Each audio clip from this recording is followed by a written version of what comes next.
मेहता का उल्टा चष्मा। अरे मेहता साहेब, परमेश्वराची काय लीला आहे अपरंपार. अरे तुम्ही तर होलसेल मध्ये वाचला. अरे आपण तर उगाच घाबरत होतो. अंजली वहिनींना काहीच कळलेलं नाहीये. अरे मला तर हे टेन्शन आलं आहे की एवढे सगळे समोसे आणि कचोरी खाणार कोण. माझ्या पोटात तर अजिबात जागा नाहीये. अरे अय्यर, कोणाच्याच पोटात जागा नाहीये भाऊ. अरे मेहता साहेब, आता तरी हसा. आता का सिरियस उभे आहात? अहो अंजली वहिनींना काहीच पत्ता लागलेला नाही. जर पत्ता नाही लागलाय तर लागून जाईल. काय? अरे कसा पत्ता लागेल? त्यांना समजायचा काही चान्सच नाहीये. कोण सांगणार? मी स्वतः सांगणार अंजलीला. अच्छा, काय काय मेहता साहेब, हे काय बोलताय तू? सी बरोबर बोलतोय. मेहता अंकल अंजली आंटींना कळू नये म्हणून आम्ही इतकी मेहनत केली आणि आता तुम्ही म्हणताय की तुम्हीच सांगणार. ही गोष्ट काही पचनी पडत नाही. तुम्ही लोकांनी काय नीट ऐकलं नाही. ती काय बोलून गेली की माझ्या नवीन वर्षाची सुरुवात माझ्या आवडत्या तऱ्हेने व्हावी, माझ्या आवडत्या ढंगात व्हावी, म्हणून तिने समोसे आणि कचोऱ्या खास माझ्यासाठी मागवले. विश्वास तोडलाय मी तिचा. हे चुकीचं नाहीये. हे तिचं प्रेम आहे. आणि मी काय केलं? मी ऑलरेडी बाहेर जाऊन ते सगळे पदार्थ खाल्ले. विश्वास तोडलाय अंजलीचा. हे चुकीचं नाहीये. नाही मेहता साहेब, हे चुकीचंच आहे. पण तुम्ही अंजली भाभीला सांगितलं तर तुमच्यासोबत खूप चुकीचं होणार ना. खूप मोठा प्रॉब्लेम होऊन जाईल जी. हो मेहता साहेब, जेव्हा त्यांना कळेल की त्यांच्या नकळत तुम्ही 56 भोग लावले आहेत, तर फौजदार बनून तुम्हाला त्या कुटतील हो.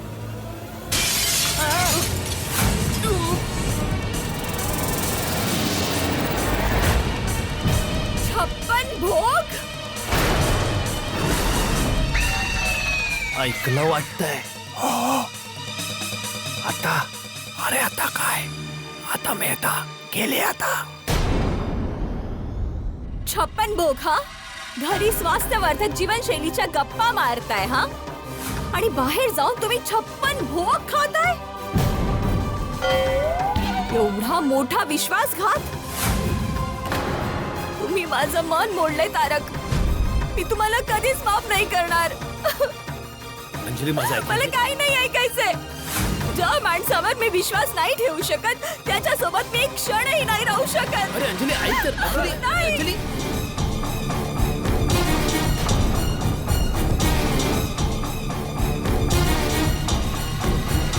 अंजली अंजली, नाही नाही नाही, please Enough please is please, enough. नाही नाही, तू कुठेही नाही जाणार. खबरदार जर मला थांबवण्याचा प्रयत्न केला तर.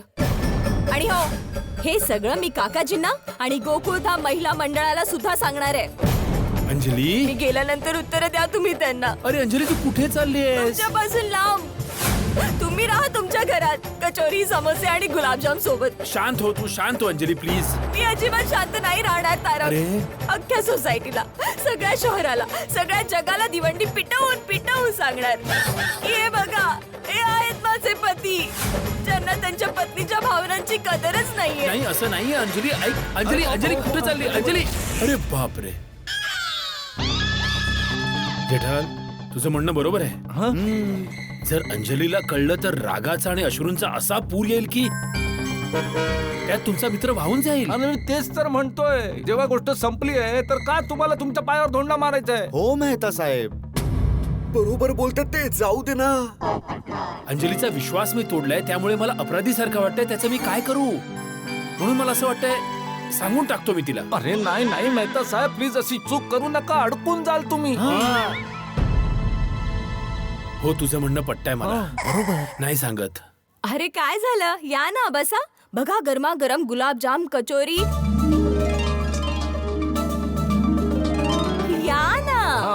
या ना सोडी भाऊ, हाती भाऊ, प्लीज या. घ्या, सुरू करा. मी अजून घेऊन येते. अजून? गरमागरम समोसे पण आले. बसा आता, तुम्ही लोक या ना, खा ना. हे घ्या. हा, या प्लीज, या प्लीज, खा. अरे तुम्ही लोक उभे का आहात? या ना, खा. तुम्ही लोक तर चक्कर मारून आला असाल, भूक लागली असेल सगळ्यांना. काय झालं? या ना, खा ना. कोणी खात का नाहीये? मी तर काल रात्री पार्टीमध्ये खूप खाल्लं होतं, अजून डायजेस्ट झालं नाहीये. माझं पण सकाळपासून पोट खराब आहे तर मी काही खाऊ नाही शकणार. मी पण वॉकला जायच्या आधी ना 3 प्लेट पोहे खाल्ले होते अंजली वहिनी. मी सुद्धा सकाळी पोटभर नाश्ता करून निघालो होतो. ओ यारो, रोशन डार्लिंगच्या हाताने बनवलेले आलूचे पराठे खाऊन आलोय, पोट पूर्ण भरलंय.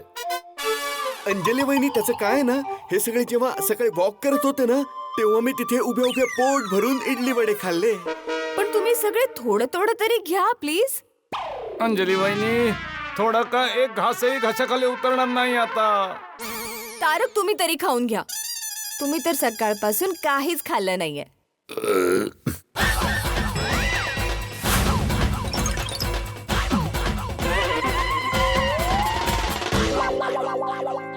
तारक, तुम्ही तर वॉक करायला गेला होता.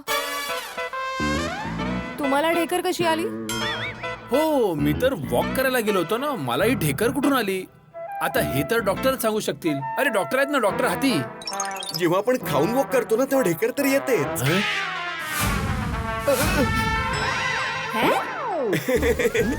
नाही नाही, माझ्या म्हणण्याचा अर्थ असा होता की जेव्हा न खाता असं वॉक करतो ना, तेव्हा पोटात ना ऑक्सिजन वाढायला लागतो, त्याच्यामुळे ना ढेकर येत असते. ओ माय गॉड, तारक, मग तर तुम्ही लवकर खाऊन घ्या. अरे हो, माहितीये की तुम्ही दृढ संकल्प केलाय, पण तो दुपारपासून सुरू करा. काय झालं तारक? नाही अंजली, मी नाही खाऊ शकत हे. माझा संकल्प दृढ आहे. तुम्ही खरंच नाही खाणार तारक? नाही अंजली. मी स्वप्न तर पाहत नाहीये ना? अंजली, तुझ्या डोळ्यात पाणी? आनंदाचे अश्रू आहेत हे. माझ्यासाठी तुम्ही संकल्प केला. तुम्हाला कचोरी, समोसे, गुलाबजाम एवढे आवडतात, तरी सुद्धा तुम्ही माझ्यासाठी खात नाही आहात. अहो, तुमचं प्रेम किती महान आहे Tarak. I am so lucky.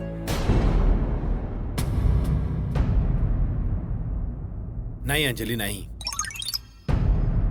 न माझं प्रेम महान आहे, न मी महान आहे.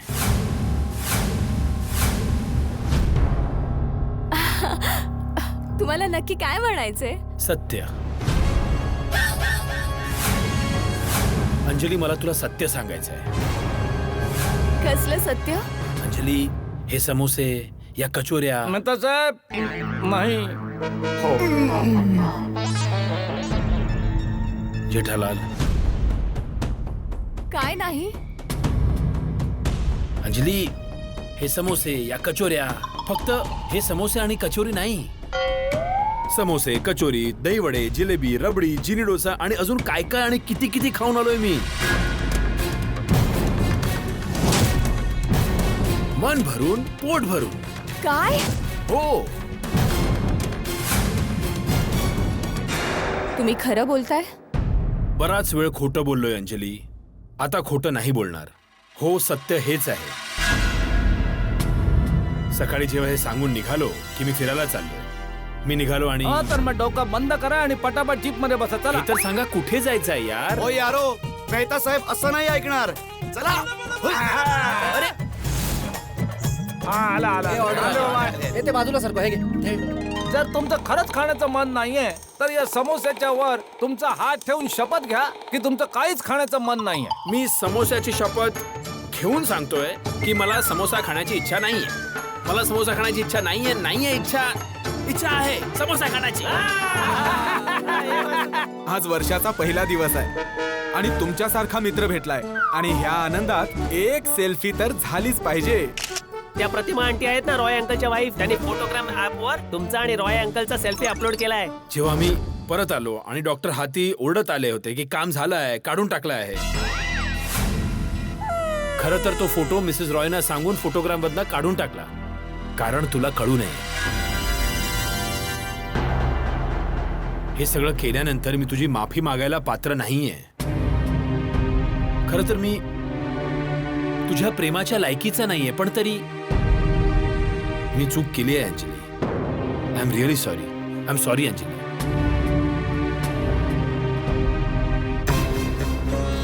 अंजली, मी खूप मोठी चूक केली आहे अंजली.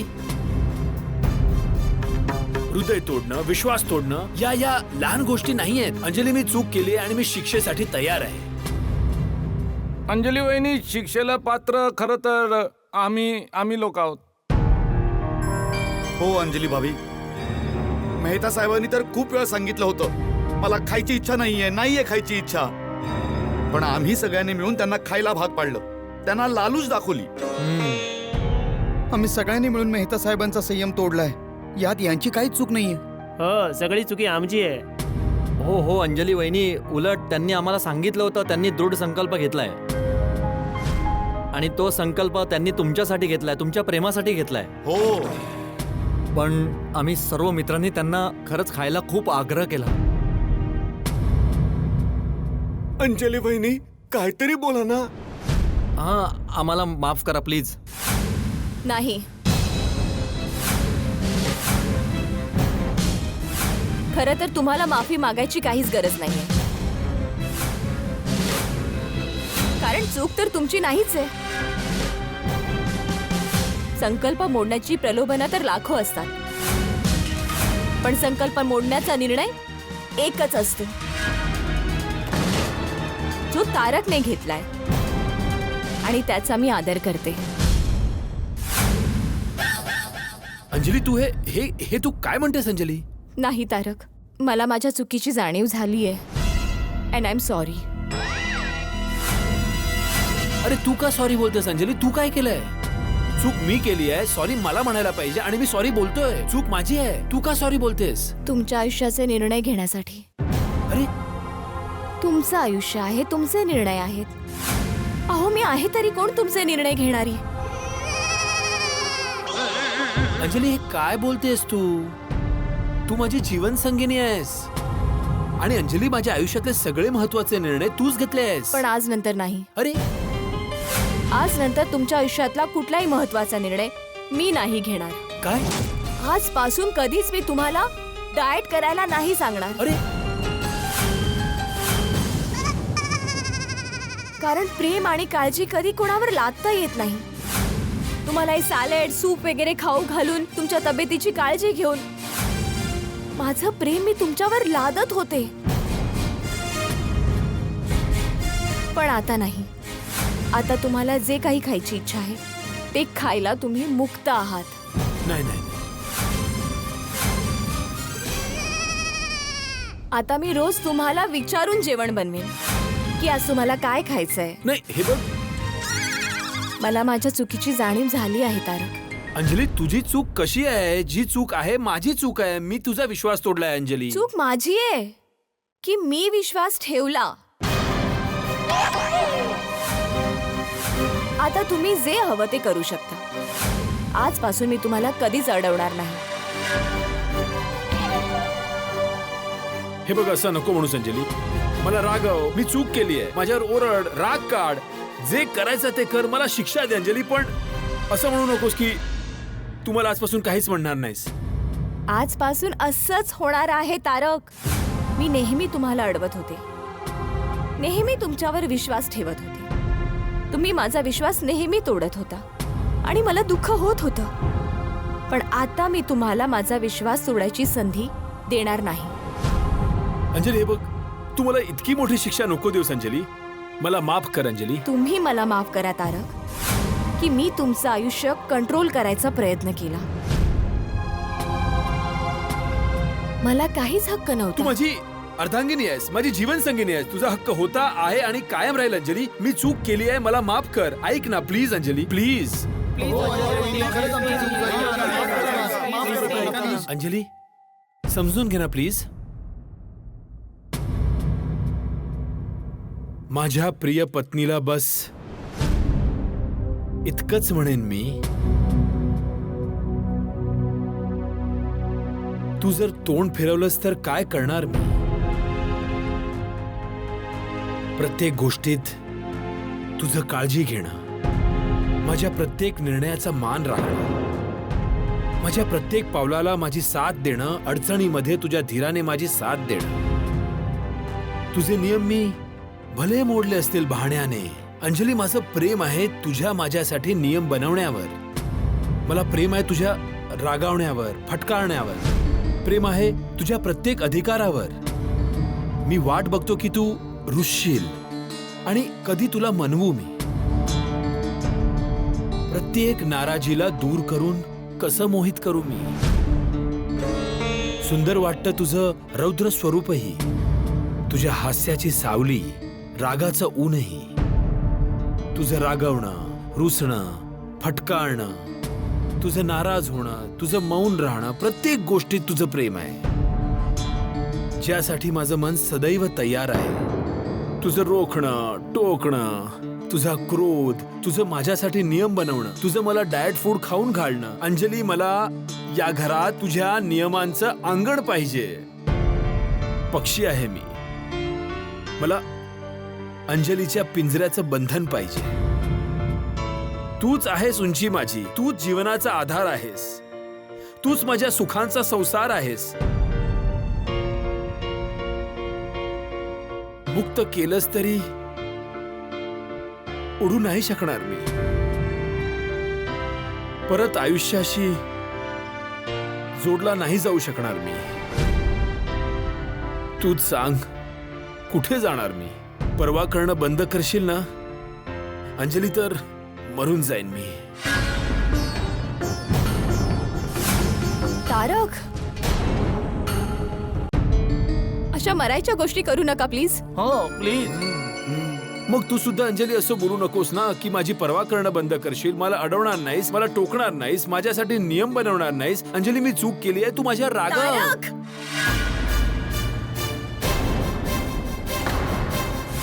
काय राघव, काय राघव?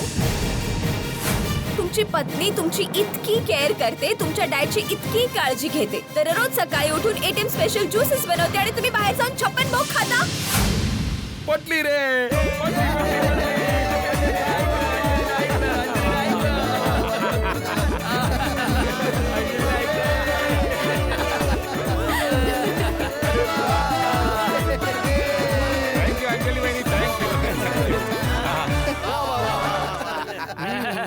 अंजली, मी नवीन वर्षाचा संकल्प मोडलाय, प्लीज मला माफ कर. आहा, माफी मिळणार नाही, शिक्षा मिळेल. आणि तुमची शिक्षा ही आहे की येणाऱ्या 5 दिवसांपर्यंत तुम्हाला फक्त सूप आणि उकडलेल्या भाज्या मिळतील. घ्या बोला, आबाळातून पडले आणि सूप आणि उकडलेल्या भाज्यांमध्ये अडकले. अरे चालेल चालेल जेठालाल, सूप सॅलड सगळं चालेल. अंजलीने माफ केला बस. अंजली वहिनी, तुम्ही मेहता साहेबांना माफ केलं तसं आम्हाला पण माफ करा ना. आम्हाला पण माफ करून टाका प्लीज प्लीज अंजली वहिनी. माफ करा आम्हाला प्लीज.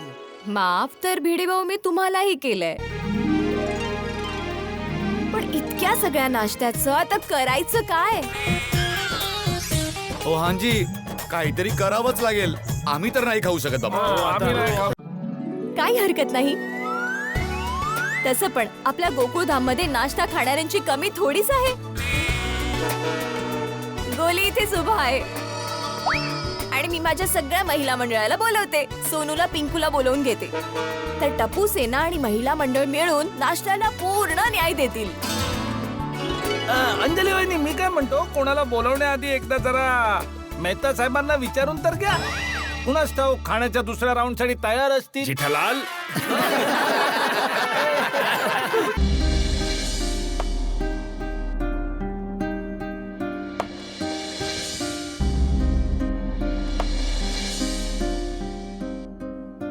बापूजी, हा घ्या मुखवास. बापूजी, बापूजी कुठे हरवला होता? कुठे नाही. अरे काय कुठे नाही बापूजी, मी पाहिलं तुम्ही खोल विचारात गडून गेला होता. सांगा ना, कसला विचार करताय? काही नाही, अच्छा, मला सांगण्यालायक नाहीये. असं काही नाहीये जेठ्या. मग तुम्ही का नाही सांगत आहात बापूजी? खूप हट्टी आहेस बाबा तू. तुमचाच मुलगा आहे ना बापूजी, तुम्ही पण तर हट्ट करताय ना न सांगण्याचा. सांगा ना, कसला विचार करत होता? ते आज नव्या वर्षाचा पहिला दिवस आहे ना जेठ्या, त्यामुळे तुझ्या आईची आठवण आली. आठवतंय जेठ्या, तुझी आई आपल्या विक्रम संवत्सरचं नवीन वर्ष असो, इंग्रजी नवीन वर्ष असो, सगळ्यांच्या नवीन वर्षाच्या पहिल्या दिवशी मंदिरात जायची. हो बापूजी, आई सर्व धर्म समभावात मानत होती ना, त्यामुळे नव्या वर्षाच्या पहिल्या दिवशी मंदिरात नक्की जायची आणि सगळ्यांसाठी प्रसाद घेऊन यायची. प्रसाद देताना मला नेहमी म्हणायची की नवीन वर्षात सगळं काही चांगलं होऊन जाईल, सगळ्या अडचणी दूर होतील, तुम्हाला अमाप सफलता मिळेल, नवीन वर्ष तुमच्या आयुष्यातलं सगळ्यात चांगलं वर्ष असेल. मला तर आठवतंय बापूजी, तो प्रसाद देताना आई मला नेहमी म्हणायची की बेटा, भले या वर्षी तुला अभ्यासात कमी मार्क मिळाले असतील, पण तू बघ नव्या वर्षात तुझा पहिला नंबर येईल. हो, आणि दरवर्षी तुझा पहिला नंबर यायचा सुद्धा, पण मागून. हा हो. तुझा नेहमी मागून पहिला नंबर यायचा. तरी सुद्धा दरवर्षी ती तुला हेच म्हणायची की येणाऱ्या वर्षात तुझा पहिला नंबर येईल. हीच खुबी होती तिची. ना येणाऱ्या वर्षातल्या अडचणी कमी व्हायच्या आणि ना तुझ्या आईची आशा. बिलकुल बिलकुल बापूजी, मी तर म्हणतो सगळ्या जगात सगळ्यात जास्त सकारात्मक कोण आहे असा जर अवॉर्ड असता ना बापूजी, तर तो नक्की आईला मिळाला असता. किती नकारात्मक परिस्थिती असली तरी माझ्या आईने तिची सकारात्मकता कधीच सोडली नव्हती. जिथे आस लावली आहे आणि ती गोष्ट झालेली नसो, एखादं स्वप्न पाहिलंय आणि त्याचा भंग झाला असो, तरी सुद्धा तिचा स्वभाव नाही बदलला. नेहमी आशावादी, नेहमी खुश राहणारी, नेहमी इतरांना खुश ठेवणारी. पण आता तर कधी कधी असं वाटतं जेठ्या की जणू तुझ्या आईशिवाय वर्ष अशीच रिकाम्या पानांसारखी येतायत आणि फक्त सरताय. अरे असं का बोलताय बापूजी, आम्ही सगळे आहोत ना. हो जेठ्या, तुम्ही सगळे आहात, पण नव्या वर्षाच्या पहिल्या दिवशी प्रसाद देताना हे म्हणणार तर कोणी नाही जेठ्या की येणारं वर्ष तुमच्या आयुष्यातलं सगळ्यात चांगलं वर्ष असेल. बापूजी, आज पण नव्या वर्षाचा पहिला दिवस आहे आणि तुम्हाला द्यायला माझ्याकडे कुठला प्रसाद तर नाहीये, हा मुखवास आहे. तर आज नव्या वर्षाच्या पहिल्या दिवशी तुमच्यासाठी माझी देवाकडे हीच प्रार्थना आहे की नव्या वर्षात तुमच्या या मुखावर नेहमी स्मित आणि आनंदाचा वास असू दे आणि येणारं वर्ष तुमच्या आयुष्यातलं सगळ्यात चांगलं वर्ष असावं.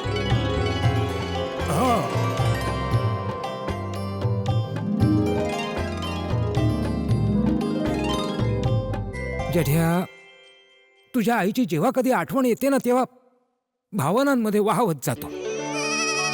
मी सुद्धा बापूजी.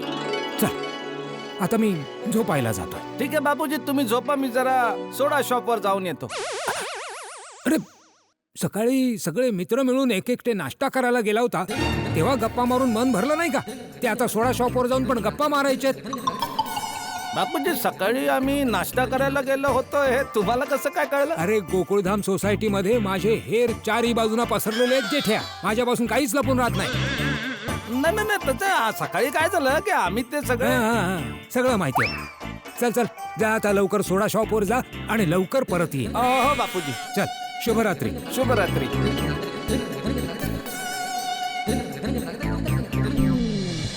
अरे जेठा भाऊ आणि सोडी भाऊ आले नाहीत अजून? अरे हे बघ आले. अरे अरे इथे तर सगळी मंडळी आधीच जमलेत. काय माझ्याशिवाय मैफिल सुरू नाही ना केली तुम्ही? बसा बसा. अरे ये ना सोडी, ये ना. बस बस बस बस ये. काय बोलताय? काय तुम्ही असं कसं बोलू शकता? तुम्हा लोकांशिवाय मैफिल कशी सुरू होऊ शकते? सोडी, तू आणि जेठालाल, तुम्ही तर मैफिलीची जान आहात. अगदी बरोबर बोलला. अरे होय मेहता साहेब, मैफिलीची जान तर तुम्ही आहात. होय, नवीन वर्ष सुरू झालंय, तर नवीन वर्ष सुरू होण्याच्या खुशीमध्ये काहीतरी करकरीत ऐकू. तर बघा, हे जे करकरीत आहे ते येत आहे. हो जरा नीट ऐका. नव्या वर्षाचं असं आहे, इतिहास साक्षी आहे. नवीन वर्ष जेव्हा केव्हाही आलं आहे, एका वर्षापेक्षा जास्त टिकू शकलं नाही. मला सांगा, या नवीन वर्षात काय काय होणार आहे? सगळ्यांना काय एक्सपेक्टेशन्स आहेत? काय कुठलं टेन्शन? अरे जेठालाल, टेन्शन नाही. एक्सपेक्टेशन्स म्हणजे अपेक्षा काय आहेत? जेठालाल, या नवीन वर्षात तू इंग्लिश शिकून घे. हे नेहमी समजावण्याचं टेन्शनच संपेल. अरे इंग्लिश तुम्ही शिका अय्यर भाऊ. इंग्लिश मला येते, तुम्हाला येत नाही. तुम्ही ते वेगळ्या पद्धतीने बोलता ना, ते काही समजत नाही. परत परत विचारावं लागतं. अरे हे तर असं झालं उलट्या बॉम्बा चोराच्या. बघा आता तुम्ही इंग्लिश बरोबर मराठी पण शिकून घ्या भाऊ. म्हण अशी आहे की चोराच्या उलट्या बोंबा. बरोबर आहे ना मेहता साहेब? हो बरोबर आहे, बरोबर आहे. तर आपण मुद्द्यावर येऊया. अय्यरचा प्रश्न हा होता की नव्या वर्षाकडून आपल्याला काय आशा आहेत, काय अपेक्षा आहेत. तर तुम्हाला काय वाटतंय नवीन वर्षात काय व्हायला पाहिजे? आपण सगळ्यात आधी माझी अपेक्षा तर विराट कोहली कडून आहे. विराट कोहली कडून? हा अरे भाऊ बघा ना, 1983 मध्ये कपिल पाजीने आपल्याला वर्ल्ड कप जिंकवून दिला पहिला. त्यानंतर 2011 मध्ये MS धोनीने दुसरा वर्ल्ड कप जिंकवून दिला. आता 2019 मध्ये पण वर्ल्ड कप आहे ना क्रिकेटचा. त्यामुळे विराट कोहली आणि भारतीय टीम कडून हीच अपेक्षा आहे की त्यांनी तिसऱ्यांदा सुद्धा वर्ल्ड कप घरी आणावा. अगदी अगदी ही अपेक्षा तर अख्ख्या देशाला आहे. और अब्जींची इच्छा असेल तर ही अपेक्षा पूर्ण पण होईल. याच आशेवर की भारतीय टीम 2019 वर्ल्ड कप मध्ये विजयी होणार. तसं पण पुढच्या वर्षी आपल्या देशामधलं सगळ्यात मोठं इलेक्शन येतंय. त्याबद्दल तुम्ही लोक काय म्हणाल? महत्वपूर्ण घटना आहे बाबा. जगातल्या सगळ्यात मोठ्या लोकशाहीच्या सगळ्यात मोठ्या निवडणुका, आपल्या प्रजातंत्राचा सगळ्यात मोठा उत्सव आहे. तर या बाबतीत तर माझं तर हेच म्हणणं आहे की सरकार कुठलंही येऊ दे, देशात जितके गरीब आहेत त्यांची गरिबी संपून जावी आणि जितके अविवाहित आहेत त्यांची लग्न होऊन जावीत. हो आणि कुठलंही सरकार येऊ दे पण त्यांनी महागाई कमी हो, करावी. बरोबर, गरजेचं आहे. अगदी अगदी अगदी. अरे हे जे मोबाईलचे डेटा चार्जेस आहेत ना, ते सुद्धा अगदी 0 होऊन जायला पाहिजेत. याने लोकांना खूप दिलासा मिळेल. पोपटलाल, जर डेटा चार्जेस 0 झाले तर तुझ्या मोबाईलचं बिल 0 होऊन जाईल ना. कारण तू मोबाईलचं रिचार्ज तर करतच नाही. जर डेटा चार्जेस पण 0 झाले तर तुझ्यासाठी तर फोन फुकट होऊन जाईल ना. अरे मी मस्करी करतोय पोपटलाल. अरे मस्करी काय, फुकट तर होणारच जर चार्ज नसेल तर. अच्छा जेठालाल, तुला काय वाटतं शेअर मार्केटची काय अवस्था असेल यावर्षी? हे बघा मेहता साहेब, गेल्या वर्षी तर मार्केट फार ढचूपचू राहिलं. डचू म्हणजे आता भाऊ तुम्ही ना इंग्लिश आणि मराठी सोबत गुजराती पण शिकून घ्या. ढचूपचू माहित नाहीये? अरे तर नाही माहिती. अच्छा भाऊ, ढचूपचू म्हणजे नरम गरम. अरे 2018 मध्ये ज्या ज्या लोकांनी मार्केटमध्ये पैसे लावले होते त्या सगळ्यांचं खूप नुकसान झालं. पण माझं मन असं म्हणतंय की 2019 मध्ये जोरदार तेजी येईल आणि सगळ्यांना फार नफा होईल. करेक्ट आहे? अरे मला तर 2019 मध्ये शिक्षण जगतामध्ये फार मोठी मोठी आव्हाने दिसत आहेत. आव्हान कसले भिडे भाऊ? अरे हेच हे मोबाईल, गेमिंग, इंटरनेट हे दिवसेंदिवस वाढतच चाललंय. त्यामुळे विद्यार्थ्यांची एकाग्रता भंग करण्यासाठी साधनं वाढतच चालली आहे. अगदी बरोबर आहे. आजच्या काळातलं सगळ्यात मोठं आव्हान आहे हे. पण या आव्हानांचा विद्यार्थ्यांना, शिक्षकांना आणि पॅरेंट्सला मिळून सामना करावा लागेल. पण याचा दुसरा पैलू पण आहे भिडे. काय आहे की मित्रा, आपल्या जमान्यात माहिती मर्यादित होती. माहिती मिळवण्याची साधनं पण मर्यादित होती. पण आजकालचे विद्यार्थी खूप स्मार्ट आहेत बाबा. त्यांच्याकडे सगळी माहिती त्यांच्या हातावर, बोटावर आहे. हो ते पण आहे. सगळ्या टेक्नॉलॉजीज, आजकालचे सगळे ट्रेंड्स आजच्या जनरेशनला माहित असतात. हो भाऊ, या बाबतीत तर मीही सहमत. स्वास्थ्य आणि निरोगीपणाच्या दृष्टीने पाहिलं तर या नवीन वर्षात ना खूपच अडचणी येणार आहेत. लोकांनी घरात कमी आणि बाहेर जास्त खायला सुरुवात केली आहे ना. पण डॉक्टर हाती, तुम्हाला आणि मला हे बोलायचा जरा पण अधिकार नाहीये, कारण आज सकाळीच जाऊन आपण 56 भोग खाल्लेला आहे. मेहता साहेब, कधी कधी चालतं, पण रोज बाहेर लंच आणि डिनर करणं ही तर नक्कीच योग्य बाब नाहीये ना. ओय हो यारो, हे चुकीचं आहे. ओय माझं तर घरीच असतं जेवण, रोशन डार्लिंगच्या हातांनी बनलेलं, टेस्टी टेस्टी डिलिशियस. अरे मी तर घरी एकटाच राहतो तरी सुद्धा बाहेर खात नाही. घरीच जेवण बनवतो आणि घरीच खातो. Very good Popatlal, keep it up. Thank you. अरे मित्रांनो, फिल्म इंडस्ट्रीमध्ये मागच्या वर्षी चांगल्या चांगल्या फिल्म्स आल्या. हो पण ज्याची गोष्ट चांगली होती त्याच फिल्म यशस्वी होऊ शकल्या. आणि असंच व्हायला पाहिजे मित्रा. ऑडियन्स बदललाय, आणि दर्शकांनी स्पष्टपणे सांगून टाकलं आहे की तुम्ही आम्हाला विदेशी लोकेशन्स दाखवून किंवा मोठमोठे तारे आणून सगळं चकचकीत करून फिल्म चालू नाही शकत. त्यासाठी चांगली गोष्ट असणं आवश्यक आहे. अगदी अगदी. आणि कौटुंबिक मनोरंजन सुद्धा. अगदी बरोबर आहे. असंही मागच्या वर्षी फिल्म इंडस्ट्रीमध्ये लग्न पण खूप झाली आहे. हा, अनुष्का शर्माचं लग्न विराट कोहलीशी, रणवीर सिंगचं लग्न दीपिका पादुकोणशी आणि प्रियंका चोपडाचं लग्न निकी जोनसशी आणि ती आहे ना ती अनिल कपूरची मुलगी सोनम कपूरचं लग्न आनंद आहुजाशी. पण मला वाटतं 2019 मध्ये हे असंच चालू राहणार आहे. अरे पोपटलाल, मग तू सुद्धा या काळाचा फायदा घे ना भाऊ. कसा? अरे भाऊ, फिल्म लाईनच्या एखाद्या हिरोईनला पकडून लग्न करून टाक. अरे वा, हिरोईनच्या सोबत पोपटलालचं लग्न. आपला पोपू एखाद्या हिरोपेक्षा कमी थोडाच आहे. पण सोडी एक गोष्ट समजत नाहीये की आपला पोपटलाल एखाद्या हिरोपेक्षा कमी नाहीये, तरी सुद्धा त्याला एखादी हिरोईन मिळत का नाहीये. अरे जेठालाल, हिरोईन सोडा, एखाद्या सामान्य मुलीने सुद्धा होकार दिला तरी लग्न करून टाकेल हा, हो की नाही? हो भाऊ. पोपू, तुझं लग्न होईल. तू आशा सोडू नकोस. कोणती आशा? अरे आशा, ओय आशा म्हणजे धीर. धीर सोडू नकोस. तुझं लग्न या वर्षी नक्की होऊन जाईल बघ. थँक्यू सोडी. मित्रांनो, वर्ष येऊ दे किंवा जाऊ दे, सरकार बदलू दे किंवा न बदलू दे, मार्केट वर जाऊ दे किंवा खाली जाऊ दे, पण एक गोष्ट कधीच बदलू शकत नाही. काय? आणि तो आहे अब्दुलचा सोडा, मसालेदार सोडा. अगदी बरोबर आहे. अजून एक अशी गोष्ट आहे जी कधीच बदलणार नाही, आणि ती आहे आपल्या सगळ्यांची मैत्री. याच गोष्टीवर आपल्या गोकुळधामच्या पुरुष मंडळींसाठी होऊन जाऊ दे सोडा. हो, 2 मिनिट. अरे एक मिनिट. नवीन वर्षाचा पहिला सोडा पिण्याआधी एक गोष्ट सांगू इच्छितो. खूपच गंभीरतेने ही गोष्ट मी हृदय तळाच्या अनंत खोलीपासून सांगतोय की या गेलेल्या वर्षामध्ये, म्हणजे मागच्या वर्षात अजाणतेपणी काही त्रुटी झाली असेल, माझ्याकडून चुका झाल्या असतील, किंवा मी तुमच्यापैकी कोणाचं मन दुखवलं असेल, तर प्लीज या वर्षी पण तयार राहा, कारण वर्ष बदललंय, आपण नाही बदललो. आपण नाही बदलणार. ओय अब्दुल, बनव पटापट सगळ्यांसाठी सोडा बनव. Good morning Gokuldham. अगं माधवी, चहा आण लवकर. माधवी, चहा आण. चहा कुठे? चहाचा सोडा. तुम्हाला माहितीये आज रिझल्ट लागलाय. रिझल्ट? पण माझ्या तर कुठल्याच विद्यार्थ्याची एक्झाम नव्हती, मग रिझल्ट कुठून लागला? अहो, विद्यार्थ्यांचा नाही हो, हे बघा. नवऱ्याचा वार्षिक निकाल? हो, आणि आज तुमचा रिझल्ट लागेल. माझा? अच्छा, हे विचारू शकतो का की या रिझल्ट साठी मार्क्स कोण देणार? परीक्षा कोण घेते? पत्नी. मग झालं, मार्क्स सुद्धा मीच देणार. ओ हो. आणा, मी तुम्हाला तुमचा रिझल्ट ऐकवते. अच्छा, रिझल्ट ऐकवण्याआधी हे सांगा परीक्षक बाई की मी पास आहे की फेल? खूपच घाई झाली तुम्हाला रिझल्ट ऐकायची. थोडे पेशन्स ठेवा, हळूहळू सगळं कळेल तुम्हाला. ठीक आहे, सांगा काय रिझल्ट. तर पहिला सब्जेक्ट आहे बायकोसाठी वेळ काढणं. यात तर चांगलेच मार्क असणार. अच्छा, ओहो.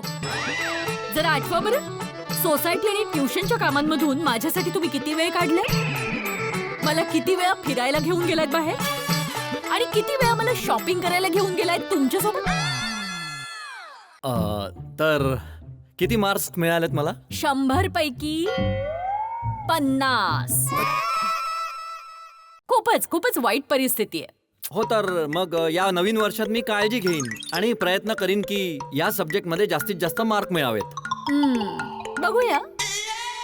तर नेक्स्ट सब्जेक्ट आहे स्वतः टेन्शन घ्यायचं आणि पत्नीलाही टेन्शन द्यायचं. ओ, यात तर नक्कीच फेल. सॉरी, फेल ना? नाही, इतकी वाईट परिस्थिती नाहीये. पासिंग पुरते मार्क्स मिळालेत तुम्हाला. अरे वा, किती? 100 पैकी 40. अच्छा, वाचलो. तर नेक्स्ट सब्जेक्ट आहे पतीला सरप्राईज देणं. हा, ते तर मी तुला बरेचदा सरप्राईज देत असतो. अच्छा, हा. हो का? हो. मग किती मार्क्स एक्सपेक्ट करता? माझ्या अंदाजाने 95.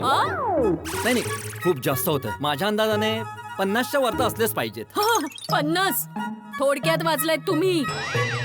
100 पैकी तुम्हाला फक्त 35 मिळाले. खरं तर 34च मिळाले होते. 1 मार्क ग्रेसचा देऊन धक्का देऊन पास केलंय तुम्हाला. हा तर खराच धक्का दिलास तुम्हाला. 35 म्हणजे काठावरती पास झालो मी. ठीक आहे, आता प्रयत्न करीन की या विषयात सुद्धा चांगल्यात चांगले मार्क्स मिळतील मला. मग आता बोला, कसा वाटतोय आतापर्यंतचा रिझल्ट? काय रिझल्ट? सगळे मिळून ऍव्हरेज काढले तर 41% होत आहेत. खूपच वाईट रिझल्ट आहे हा. हा, तसा पुढे असा एखादा सब्जेक्ट आहे ज्यात मी चांगला परफॉर्मन्स केला असेल. बघूया. आता शेवटचा विषय, बायकोला साथ देणं. ओहो, तर तूच सांग की यात मी कसं परफॉर्म केलं आहे ते. किती मार्क्स मिळायला हवेत मला? पूर्ण वर्ष तुम्ही नेमाने इस्त्री केलीये, सगळ्या घरकामांमध्ये मला मदत केलीये, लोणचं पापडांची डिलिव्हरी व्यवस्थित केलीये, पैसे टाइम टू टाइम आणले. तर ओव्हरऑल तुम्ही माझ्यासोबत राहिला, त्यामुळे तुम्हाला मिळतायत 100 पैकी 120. येस येस येस येस, म्हणजे मी फर्स्ट क्लास पास झालो आहे. First class. हा मागच्या वर्षीचा रिझल्ट आहे. पण पुढच्या वर्षी आशा करते की तुम्हाला यापेक्षाही चांगले मार्क्स मिळतील. अगदी अगदी अगदी. आता पुढच्या वर्षी बाकी सगळ्या सब्जेक्ट मध्ये 100 पैकी 100 मार्क मिळवणार. बापरे, नाही 70 पाडलेत ना तरी चालतील. आता पती फर्स्ट क्लास पास झाला आहे तर त्याला प्राइज तर मिळालंच पाहिजे. मिळणार, नक्की मिळेल. बरं सांगा, काय हवंय तुम्हाला? हा, तर माझं प्राइज आहे. काय करताय तुम्ही? दरवाजा उघडा आहे. अरे मग प्रॉब्लेम काय आहे? अरे पती फर्स्ट क्लास पास झालेला आहे, प्राइज तर मी घेऊनच राहणार. अहो, काय? अच्छा, दरवाजा तर बंद करा तुम्ही. ठीक आहे.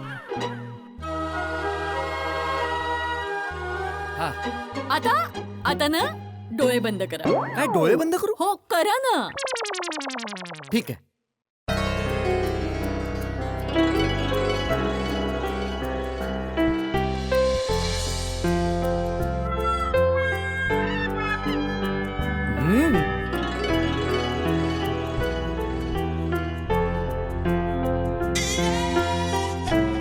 माधवी, तू एकटीने पोहे खाल्लेस? काही हरकत नाही, चालेल.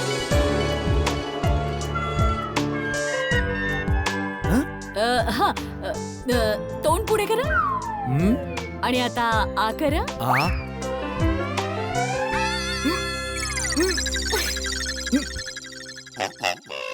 अगो काय माधवी, हे गरमागरम पोहे, त्याच्यासोबत गरमागरम कोथिंबीर वडी आणि ती सुद्धा गरमागरम चहा बरोबर. हे आहे तुमचं प्राइस. अरे याला काय अर्थ आहे? याला चिटिंग म्हणतात. तिथं चिटिंग आहे. चिटिंग. या मस्त गरमागरम नाश्ता करा आधी. हा, या या ना. काय तू पण यार. हे घ्या गरमागरम पोहे.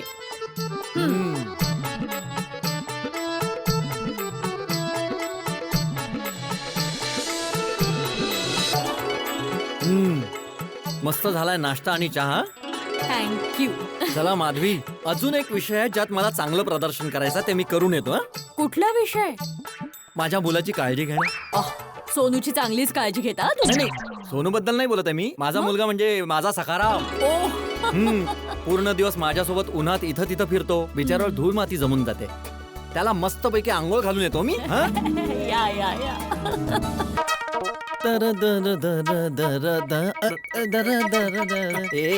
अरे हे काय करतोयस मुला तू? सगळं लक्ष फोन मध्ये. समोरून माणूस येतोय, बघ तर खरं. सॉरी भिडे भाऊ, बाबा हॉस्पिटलमध्ये आहेत ना, डॉक्टरांशीच बोलत होतो. हो सॉरी. आता कशी आहे बाबांची तब्येत? इम्प्रूव्हमेंट आहे. अच्छा बेबी, मी काय म्हणत होतो, मूवी बघूयाच आपण. बेबी? बाबाचा बेबी झाला का रे? काय आजकालची जनरेशन आहे, धडधडीत खोटं बोलतात. Good morning Sakaram, good morning. चला आंघोळीची वेळ झाली.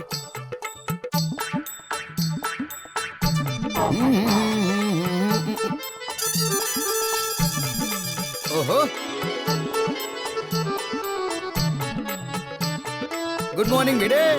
Good morning Popatlal, good morning. क्या बात आहे भाऊ, आज तू आणि सकाराम दोघेही चमकताय. थँक्यू पोपटलाल. तुला तर माहिती आहे की सखाराम माझ्या पोरासारखा आहे. त्याला आंघोळ घालण्यात मला खूप मजा येते. म्हणून तर तो चमकतोय ना बघ. अरे वा वा भिडू Popu good morning. Good morning Sodhi. अरे good morning. Good morning Hathibhai. Good morning. क्या बात है. सकाळी सकाळी मंडळी सखारामपाशी जमली आहेत. काय चाललंय तरी काय. काय नाही, भिडे त्याच्या पोराला आंघोळ घालतोय. हा आता तर तू बोललास ना की सखाराम तुझ्या पोरासारखा आहे, मग झाला ना तुझा पोरगा.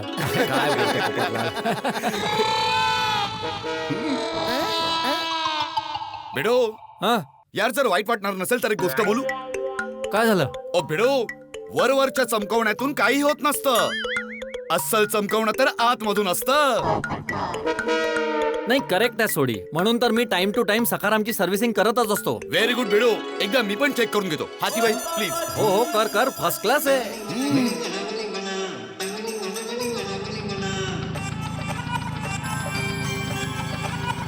पाहिलं? हा पाहतोय ना तू. ओ भिडो, ए की है की काय झालं सोडी? अरे ह्यातून आवाज कसला येतोय? कसला आवाज? अरे कान लावून ध्यान देऊन ऐक, ह्यातून आवाज येतोय. अरे सोडी, तू सखारामला आत्ताच सुरू केलास तर मग आवाज तर येणार ना भाऊ. अरे भिडू, तो वाला आवाज नाही, याच्या इंजिनातून हा आवाज येतोय. ओ यार, तुला ऐकू नाही येणार. मी तर मेकॅनिक आहे ना, मी तर असा फॉल्ट पकडतो. नाही नाही सोडी, कुठला आवाज येतच नाहीये. अरे तुला इकडून नाही ऐकू येणार. थोडं जवळ जाऊन कॉन्सन्ट्रेशन करून ऐक. ऐक आता नीट ऐक. ओ इंजिनाचा आवाज नको ऐकू. अरे इंजिनाच्या आतून जो आवाज येतोय तो ऐक.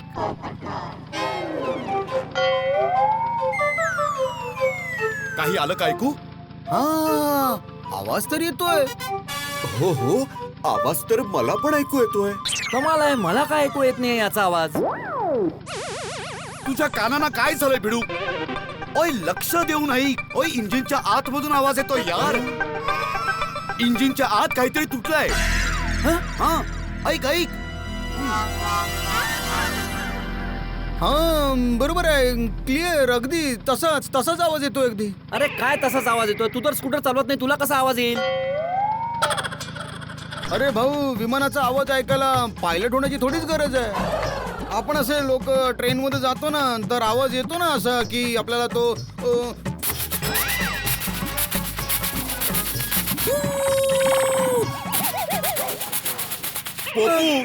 हा काही लोकल ट्रेनचा आवाज नाहीये. हा तर आउट स्टेशनला जी ट्रेन जाते ना तिचा आवाज आहे.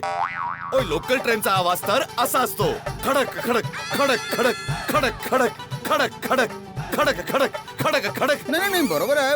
माझ्या बोलण्याचा अर्थ एवढाच होता की आपण लोक ट्रेनचा असा प्रवास करतो ना, तर आवाज तर येतोच ना. त्याच्यासाठी ट्रेन चालवायची थोडीच गरज आहे. त्याचप्रमाणे स्कूटरचा आवाज ऐकायला स्कूटर चालवण्याची गरज थोडीच आहे आपल्याला. खरी गोष्ट आहे भिडे मास्तर. स्कूटर तर मी पण नाही चालवत ना, पण आवाज हा मला पण येतोय.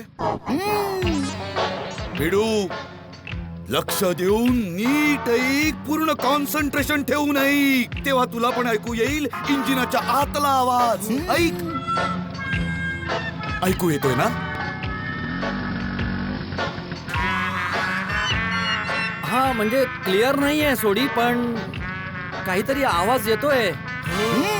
पण हा असा आवाज काय येतोय सोडी? भिडू, आपल्या सखारामचं इंजिन खराब झालंय यार. अरे असं कसं खराब होऊ शकतं इंजिन? चांगला मस्त चालतोय सखाराम. ओय जोपर्यंत चालतंय चांगलंच चालणार ना, पण एक दिवस धडाम करून बंद होऊन जाईल. ओय वीरे, ऍक्सिडेंट पण होऊ शकतो, कळतंय? अरे बापरे, काय ते? नाही, हे इंजिन म्हणजे माझ्या सखारामचा हार्ट आहे. नाही, मी सखारामला काहीच होऊ देणार नाही. सोडी, रिपेअर कर भाऊ याला. भिडू, रिपेअर तर मी करीन, पण जास्त दिवस नाही चालणार. तुला असं नाही वाटत सोडी की रिपेअर करण्यापेक्षा इंजिनच बदलून टाकायला पाहिजे? हा काही तुटलेलं असेल तर अजूनच नुकसान करतं. मला असं वाटतं की इंजिन बदलाच भिडे मास्तर. भिडू, ऍज अ मेकॅनिक माझं पण हेच ऍडवाइस आहे. सोडी, खरंच इंजिन बदलावं लागेल याचं? तसं कितीला येईल हे नवीन इंजिन? 35,000 येऊन जाईल. 35,000? अरे अख्खाच्या अख्खा सकाराम 75,000 आलाय भाऊ. ओ बिडू, हा जो बाहेरचा जो हिस्सा आहे ना सखारामचा, ही त्याची बॉडी आहे ना. खरी पॉवर तर इंजिन आहे ना, म्हणून इंजिन चालणार तर सखाराम चालणार. हा, आणि आता तूच तर बोललास ना की इंजिन सकारामचा हार्ट आहे, आणि हार्टला जर काही प्रॉब्लेम झाला तर रिपेअरिंग नाही चालत ना भाऊ, सरळ ट्रान्सप्लांट करावं लागतं. काय हत्ती भाऊ? खरी गोष्ट आहे.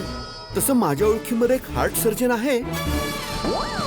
भिडे मास्तर, तुम्ही मेडिक्लेम काढला आहेत ना? हाथी भाई, आपण सखाराम विषयी बोलतो यार. हो सॉरी भिडे मास्तर, चेंज करून टाका तुम्ही. हा, चेंज तर करावंच लागेल, पण 35,000. अरे भाऊ, असल्या गोष्टीत कंजूशी नाही करावी लागत भिडे. बदलून टाक ना इंजिन. सखाराम असं कसं झालं भाऊ? तू चिंता नको करू, आपण तुझं इंजिन बदलून टाकू.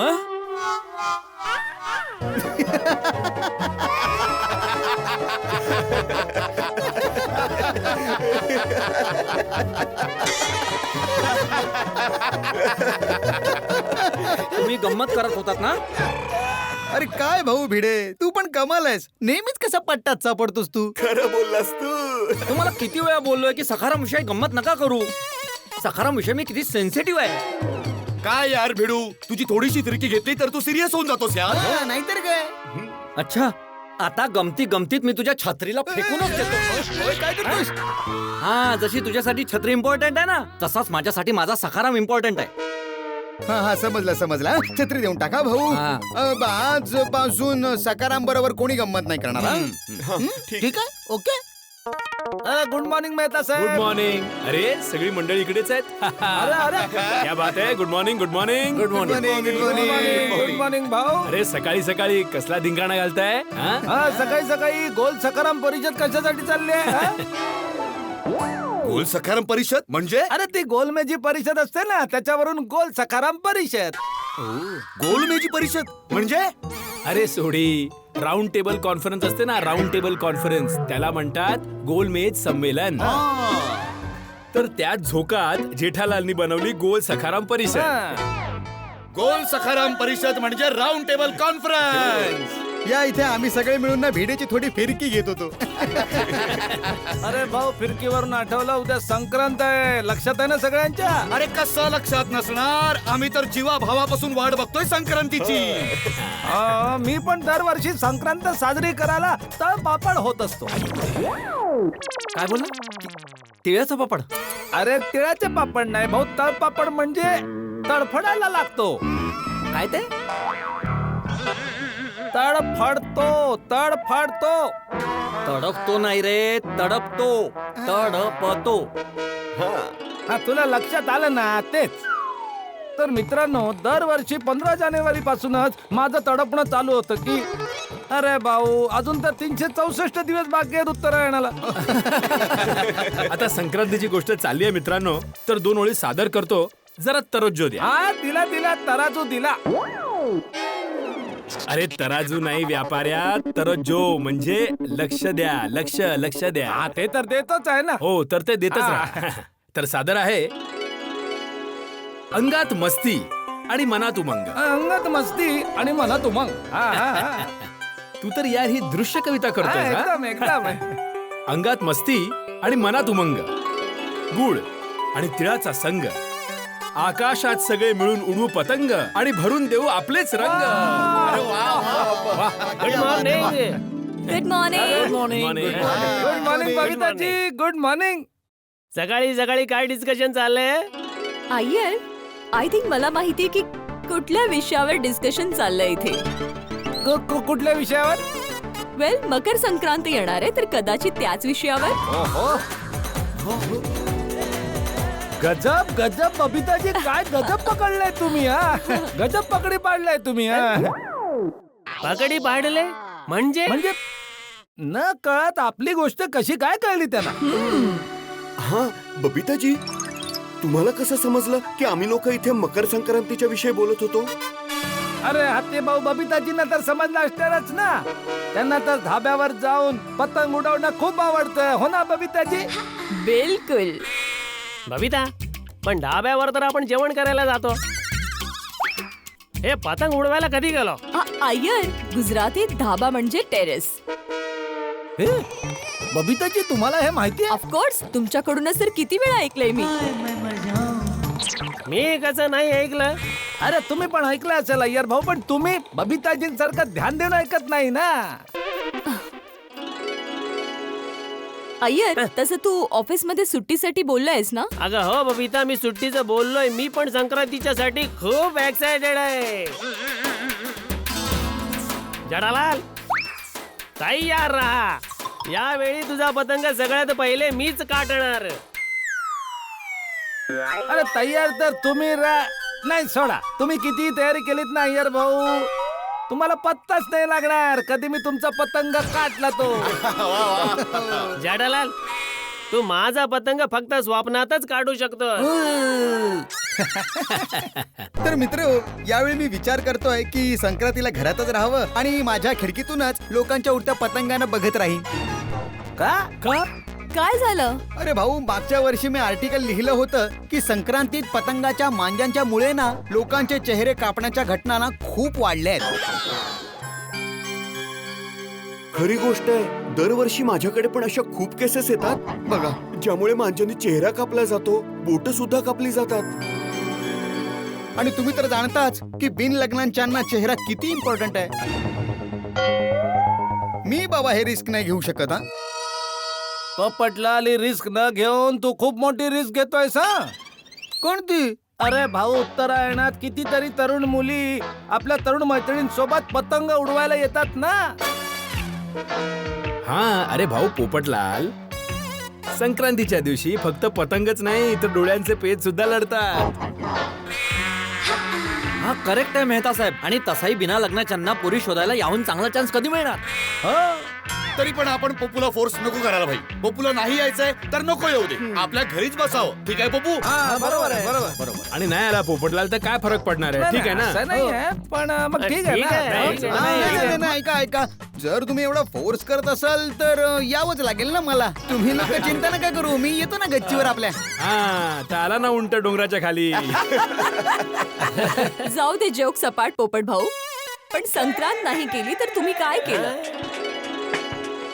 अरे बिलकुल बिलकुल Babitaji. I love everything about Sankrant. ते कलरफुल पतंग, मांजा, मग पतंगाला कन्नी बांधणं, जानेवारीची थंड थंड हवा, सगळे लोक नवे नवे कपडे घालून, नवी नवी गॉगल्स घालून पतंग उडवतात. It's just totally fantastic experience. आणि पतंग उडवता उडवता तिळगुळाचे लाडू आणि वड्या खायच्या. हो हो हो. आणि पतंग उडवता उडवता म्युझिक वर डान्स करायचं. हा, आणि कुणा दुसऱ्याचा पतंग काढल्यावर काय पोचे. अगदी बरोबर.